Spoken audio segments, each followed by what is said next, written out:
Hallelujah. বাইবেলে হিতোপদেশ 3:29 এখানে কি লেখা আছে জানো? তোমরা প্রতিবেশীর বিরুদ্ধে কুসংকল্প করিও না, সে তো তোমার নিকটে নির্ভয়ে বাস করে। হালেলুয়া। বাইবেলে যেখানে ঈশ্বর আমাদের আজ্ঞা দিয়েছেন যে তুমি তোমার পাড়া প্রতিবেশীকে আপনার মতো প্রেম করিও। হালেলুয়া। এখানে হিতোপদেশে কি বলছে? তোমার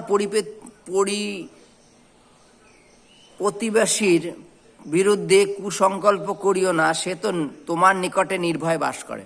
যেমন উদাহরণ মনে করো, কোনো একটা ফাঁকা মাঠ জমি, তার মধ্যে হয়তো কোনো দুটো তিনটে পরিবার জায়গা কিনেছে এবং তারা ঘর করেছে, মনে করো বেড়ার ঘরই করেছে, যাই হোক। এবার দুটো তিনটে পরিবার, বেশি নয়, এবং তারা কিন্তু একে অপরের সাহায্যের জন্যই আছে। হয়তো রাত বেরাত কারোর ঘরে চোর আসলো, বাকি আর দুটো যে পরিবার আছে তারা যেন সামনে এগিয়ে আসে।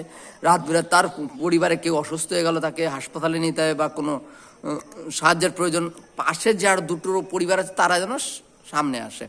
এবার মনে করো আমরা যদি প্রতিনিয়ত মনে করি যে আমি প্রতিবেশীর অমঙ্গল চেষ্টা করব, তাহলে যে ব্যক্তি তোমার সামনে আছে সে কোন ভরসায় ওখানে থাকবে? কেননা যেমন উদাহরণস্বরূপ কোনো পুরুষ মানুষ তো সবসময় তো বাড়ি থাকতে পারে না, সে কর্মের জন্য অবশ্যই এখানে ওখানে যায়। বাড়িতে হয়তো মহিলারা তারা ওখানে থাকবেন, তারা রান্নাবান্না করবেন বা পারিবারিক কাজে ব্যস্ত থাকবেন, এবং তাদের একে অপরে প্রত্যেকের মধ্যেই সাহায্যের প্রয়োজন আছে। যে পুরুষ ব্যক্তিটা কাজে যাবে সে প্রতিনিয়ত ভাববে আমি কাজে যাচ্ছি, কিন্তু বাকি দুটো পরিবার তো আছে, যদি আমার পরিবারের কারোর সুবিধা অসুবিধায় পাশের লোককে তো ডাকতে পারবে। হালেলুয়া। এইটা হচ্ছে পরিকল্পনা। বাইবেলে লেখা আছে তোমার প্রতিবেশীর বিরুদ্ধে কুসংকল্প করিয়ে না, যখন সে তোমার কাছে নির্ভয়ে থাকে। হালেলুয়া।